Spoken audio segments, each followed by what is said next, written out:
Hello everyone. आज का हमारा टॉपिक है demerits of the paper standard. जी हाँ दोस्तों, आज हम डिटेल में जानेंगे कि जो पेपर स्टैंडर्ड है इसके क्या डीमेरिट्स हैं या कह सकते हैं क्या डिसएडवांटेजेस हैं। आइए इसको डिटेल में समझते हैं। सबसे पहला डिसएडवांटेज या डीमेरिट है इन्फ्लेशनरी बायस। आप सभी जानते हैं इन्फ्लेशन का मतलब क्या होता है। इन्फ्लेशन का मतलब होता है general increase in price level of goods and services. किसी भी एक इकोनॉमी के अंदर जब मनी की सप्लाई डिमांड से ज्यादा सप्लाई जो है वो बढ़ जाती है, तो जब किसी भी चीज की सप्लाई बढ़ जाती है डिमांड से ज्यादा तो उसकी वैल्यू कम हो जाती है। तो किसी भी इकोनॉमी के अंदर जब डिमांड से ज्यादा मनी की सप्लाई बढ़ जाती है तो मनी की वैल्यू कम हो जाती है, और जब मनी की वैल्यू कम हो जाती है तो आ जाता है इन्फ्लेशन, जहां पे गुड्स और सर्विसेज के लिए आपको ज्यादा पैसे देने पड़ते हैं। तो general increase in price level of goods and services is called inflation. इन्होंने कहा कि जो सबसे पहला पेपर मनी का डिसएडवांटेज है वो ये है कि ये इन्फ्लेशन लेकर के आता है। एक सीरियस डिफेक्ट है पेपर स्टैंडर्ड का कि इसकी वजह से इन्फ्लेशन आता है इकोनॉमी के अंदर। इन्होंने कहा कि जो पेपर नोट्स होते हैं वो इनकन्वर्टेबल होते हैं। आज के टाइम पे जो पेपर नोट पूरी दुनिया में सर्कुलेट हो रहे हैं ये सारे के सारे इनकन्वर्टेबल हैं। गोल्ड स्टैंडर्ड के टाइम जो पेपर मनी था वो कन्वर्टेबल नेचर का था, और वो कन्वर्टेबल नेचर में क्या था कि जो पेपर मनी होता था उसे आप गोल्ड या सिल्वर के कॉइन्स में या बार्स में या बुलियन में आप कन्वर्ट करवा सकते थे। क्योंकि अभी के समय गोल्ड और सिल्वर बहुत ही ज्यादा एक्सपेंसिव मेटल हो गया है, तो इस वजह से अभी ये इनकन्वर्टेबल पेपर मनी है। आगे इन्होंने बोला कि गवर्नमेंट के पास बहुत सारे प्रिंटिंग प्रेस है, तो जब भी रिक्वायरमेंट होती है तो गवर्नमेंट अपने हिसाब से नोट्स को प्रिंट करते हैं, पेपर करेंसी को प्रिंट करते हैं और इकोनॉमी के अंदर इंजेक्ट कर देते हैं।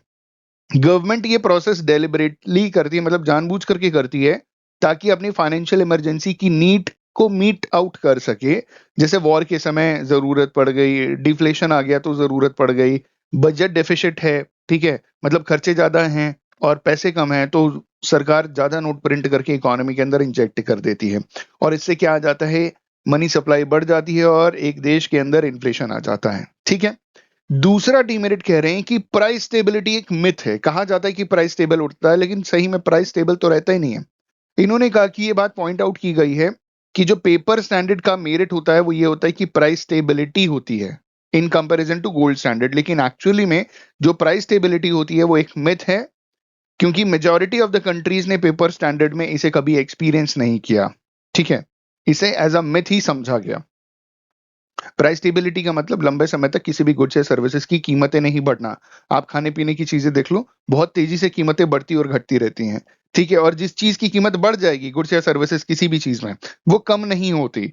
ठीक है, तो बढ़ना घटना लगा रहता है, बढ़ गया तो कम नहीं होगा। ठीक है, तो इस वजह से प्राइस स्टेबिलिटी एक मिथ है। और एक और चीज कि हर रोज आप ये देखते हैं कि $1 की वैल्यू जो है वो कभी 80 रुपीज हो रही है, कभी 81 हो जा रही है, कभी 82 हो जा रही है, कभी 79। तो ये चीज भी तो स्टेबल नहीं है। तो इसीलिए कहा जाता है कि अच्छा, यहाँ प्राइस स्टेबिलिटी इसलिए कहा गया है क्योंकि ये गोल्ड स्टैंडर्ड के कंपैरिजन में स्टेबल रहता है, अदरवाइज ये कभी स्टेबल नहीं रहता। ये एक मिथ है।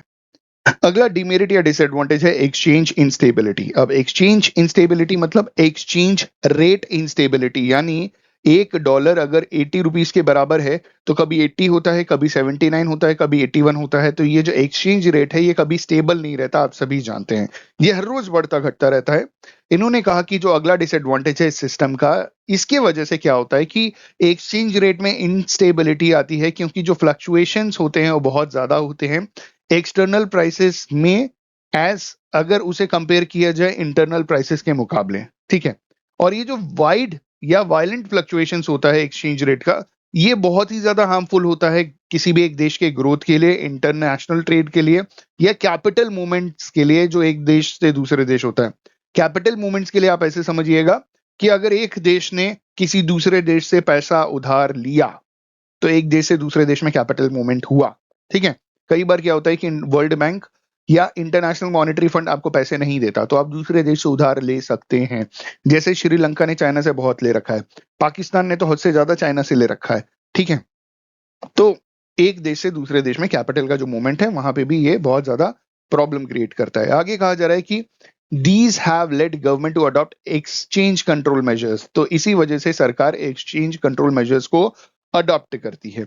अगला है लैक कॉन्फिडेंस। अब पब्लिक में कॉन्फिडेंस नहीं है, क्योंकि जो पेपर मनी है उसके पीछे कुछ भी बैकअप नहीं है, किसी भी गोल्ड रिजर्व का बैकअप नहीं है। ठीक है, सरकार कभी भी डिमोनेटाइजेशन कर देगी, आपकी करेंसी खत्म, खलास, फिनिश। समझ रहे हैं? तो पहले के टाइम कॉन्फिडेंस इसलिए होता था क्योंकि वो कन्वर्टेबल था और सरकार ने कहा था कि जब मर्जी तब आप उसे क्या कर सकते हो, गोल्ड कॉइन या सिल्वर कॉइन या गोल्ड बुलियन में कन्वर्ट करवा सकते हो। ठीक है, उनके पास बैकअप रखा जाता था। अभी पेपर मनी में कोई बैकअप नहीं रखा जाता किसी भी गोल्ड रिजर्व या सिल्वर रिजर्व का। तो पब्लिक के पास कोई कॉन्फिडेंस नहीं है।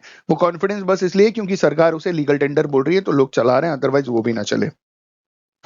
अगला है लैक्स ड्यूरेबिलिटी। जो पेपर मनी है वो मेटालिक कॉइन्स के कंपैरेटिव कम ड्यूरेबल है क्योंकि ये बहुत आसानी से आग में या इंसेक्ट द्वारा, ठीक है, लोग वॉशिंग मशीन में धो देते हैं, आप समझ रहे हैं, खराब हो जाता है। लोग होली में कलर लगा देते हैं, नोट्स खराब हो जाते हैं। करेंसी नोट्स बहुत आसानी से मेटालिक कॉइन के कंपैरिजन में डिस्ट्रॉय किए जा सकते हैं या हो जाते हैं। अगला डिमेरिट है अनस्टेबल। देखिए, एक चीज होती है स्टेबल जो चेंज नहीं होती, ठीक है, दूसरी होती है अनस्टेबल जो बहुत ज्यादा चेंज होती है। इन्होंने कहा कि जो पेपर मनी है इसमें स्टेबिलिटी नहीं है, इट लैक स्टेबिलिटी, क्योंकि इसकी सप्लाई को आप इजीली चेंज कर सकते हैं, रिक्वायरमेंट के हिसाब से बढ़ा सकते हैं, रिक्वायरमेंट के हिसाब से कम कर सकते हैं। अगला है अनसर्टेनिटी। इन्होंने बोला कि जो इंस्टेबिलिटी है पेपर मनी की, जो वैल्यू है उस वो अनसर्टेनिटी बहुत ज्यादा है, और ये अनसर्टेनिटी जो होती है वो बिजनेस को और इकोनॉमिक प्रोग्रेस को बहुत ज्यादा इफेक्ट करती है।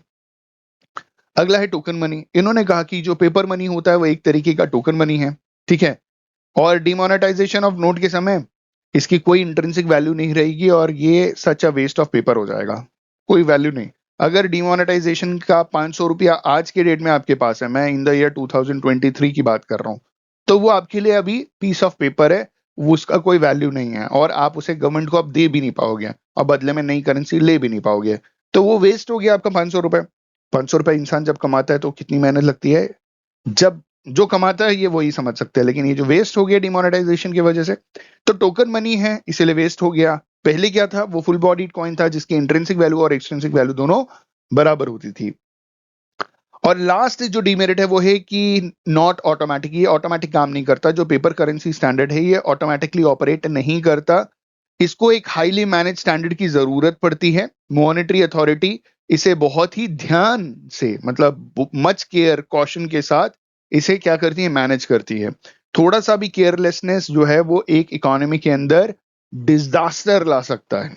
ठीक है दोस्तों, आई होप एंड बिलीव कि आज जो हमने कवर किया demerits of paper currency standard, ये भी एक वैल्यूएबल मोड ऑफ इंफॉर्मेशन रहा होगा आपके लिए। मतलब on this note, thank you so much for watching this video. अगर आपने वीडियो को यहाँ तक देखा तो प्लीज लाइक जरूर कीजिएगा, चैनल को सब्सक्राइब जरूर कीजिएगा, दोस्तों के साथ शेयर जरूर कीजिएगा। Thank you so much, have a good day and all the best for your examinations.